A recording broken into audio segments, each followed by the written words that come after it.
Hello viewers, आप सबका मेरे चैनल सुरभि सुबोध में हार्दिक स्वागत है।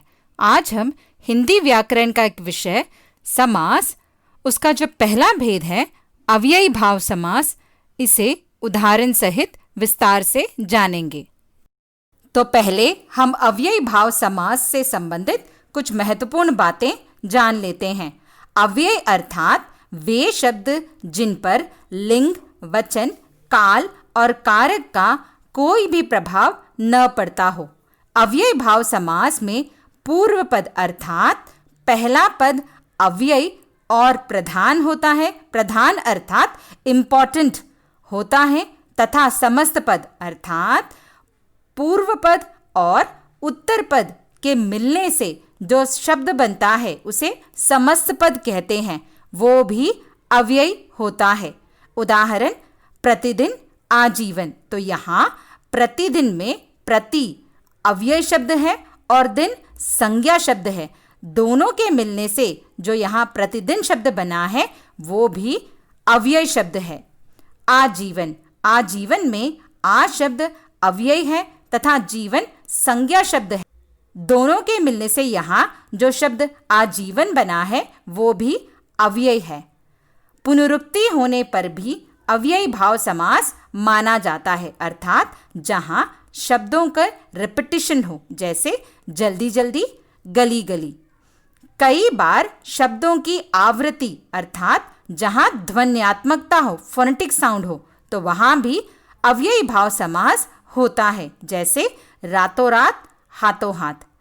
कभी कभी निरर्थक अर्थात मीनिंगलेस पद के प्रयोग में भी अव्ययी भाव समास होता है, जैसे चाय वाय, मिठाई बिठाई। तो यहाँ इन शब्दों का जो कॉम्बिनेशन बैठा है इसका कोई अर्थ नहीं है। तो अब मैं आपको अव्ययी भाव समास को पहचानने का आसान ट्रिक बताती हूँ। जिन समस्त पदों में पूर्व पद आ, अन, अनु, उप, ब, बा, बे, यथा, भर, नी, प्रति, स और सा आए तो वे अव्ययी भाव समास ही होंगे। तो अब मैं आपको अव्ययी भाव समास में प्रयुक्त होने वाले पूर्व पद का अर्थ उदाहरण सहित बताऊंगी, जिससे आपको समास विग्रह करने और समस्त पद बनाने दोनों में बहुत आसानी होगी। तो चलिए अब हम यहाँ उपर्युक्त दिए गए सभी पूर्व पदों से बनने वाले समस्त पद और उनका विग्रह करने पर शब्दों का निर्माण किस प्रकार किया जाता है, इसे उदाहरण सहित जानेंगे। तो अब हम यहाँ आ पूर्व पद और अन्य उत्तर पद के मेल से बनने वाले समस्त पद और उनका विग्रह करने पर बनने वाले शब्द को उदाहरण सहित जानेंगे। आ पूर्व पद का अर्थ होता है से लेकर, या, तक या पर्यंत। तो यहाँ दिए गए समस्त पद में पहला शब्द है आजन्म, जिसका विग्रह करने पर शब्द बनता है जन्म से लेकर। आमरण, विग्रह करने पर मृत्यु तक। आजीवन, जीवन भर या जीवन पर्यंत। आसमुद्र, समुद्र तक या समुद्र पर्यंत। तो अब हम यहाँ अन पूर्व पद से बनने वाले समस्त पद और उनका विग्रह करने पर बनने वाले शब्दों को उदाहरण सहित जानेंगे। अन शब्द का अर्थ होता है बिना। तो यहाँ जब आप अन शब्द से बनने वाले समस्त पद का विग्रह करेंगे तो आपको यहाँ बिना शब्द का प्रयोग करना पड़ेगा, जैसे अनजान, विग्रह करने पर जाने बिना। अनदेखा, विग्रह करने पर देखे बिना। तो अब हम यहाँ अनुपूर्व पद के प्रयोग से बनने वाले समस्त पद और उनके विग्रह के बारे में जानेंगे। तो अनु शब्द से बनने वाले समस्त पद का विग्रह करने पर आपको योग्य या पश्चात शब्द का प्रयोग करना पड़ेगा, जैसे कि अनुरूप, विग्रह करने पर रूप के योग्य। अनुज्ञान, ज्ञान के योग्य। अनुरथ, रथ के पश्चात। अनुज, जन्म के पश्चात। तो चलिए अब हम जो अगला पूर्व पद है उप जिसका अर्थ होता है नजदीक, इससे बनने वाले समस्त पद और उनका विग्रह करने पर जो शब्द बनते हैं उसके बारे में जानेंगे। उपग्रह समस्त पद का विग्रह करने पर जो शब्द बनेगा वो है नजदीक का ग्रह। उपतट नजदीक का तट। तो चलिए अब हम जो अगला पूर्व पद है ब, जिसका अर्थ होता है के साथ, उससे बने समस्त पद और उनका विग्रह करने पर जो शब्द बनते हैं उसे उदाहरण सहित जानेंगे। ब शब्द से बनने वाले समस्त पद का जब आप विग्रह करेंगे तो आपको यहाँ के साथ का प्रयोग करना पड़ेगा। जैसे कि बखूबी, विग्रह करने पर खूबी के साथ, बदौलत, दौलत के साथ। वैसे ही बा पूर्व पद जिसका अर्थ भी के साथ ही होता है, तो इससे बनने वाले समस्त पद हैं बाइज्जत, जिसका विग्रह करने पर आपको के साथ का प्रयोग करना पड़ेगा। जैसे कि इज्जत के साथ, बाकायदा, कायदे के साथ। तो अब हम यहाँ बे पूर्व पद से बने समस्त पद और इनका विग्रह करने पर बनने वाले शब्दों को उदाहरण सहित जानेंगे। बे का अर्थ होता है के बिना या बिना। तो जब आप बे से बने समस्त पद का विग्रह करेंगे तो आपको के बिना या बिना शब्द का प्रयोग करना पड़ेगा। जैसे बेखटके, विग्रह करने पर खटके के बिना, बेकाम, काम के बिना, बेईमान, ईमान के बिना।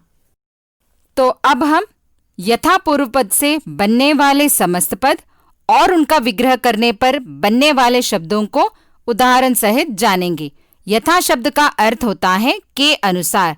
तो जब आप यथा से बने समस्त पद का विग्रह करेंगे तो आपको के अनुसार शब्द का प्रयोग करना पड़ेगा। जैसे कि यथा विधि, विधि के अनुसार, यथा शक्ति, शक्ति के अनुसार, यथा नियम, नियम के अनुसार। तो अब हम जो अगला पूर्व पद है भर, उसके बारे में जानेंगे। भर का अर्थ होता है भरकर, इससे बने समस्त पद हैं भरपेट। विग्रह करने पर जैसा कि आपको मैंने पहले ही बताया, यहाँ पे आपको भरकर शब्द का प्रयोग करना पड़ेगा। तो भरपेट का बनेगा पेट भरकर, भरपूर का पूरा भरकर। अगला पूर्व पद है नी, जिसका अर्थ होता है बिना।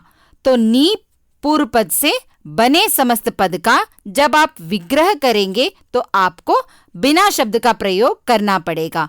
जैसे कि निडर, बिना डर के, निकम्मा, बिना काम के। तो अब हम प्रति पूर्व पद से बने समस्त पद और उनका विग्रह करने पर बनने वाले शब्दों को उदाहरण सहित जानेंगे। प्रति शब्द का अर्थ होता है हर या प्रत्येक।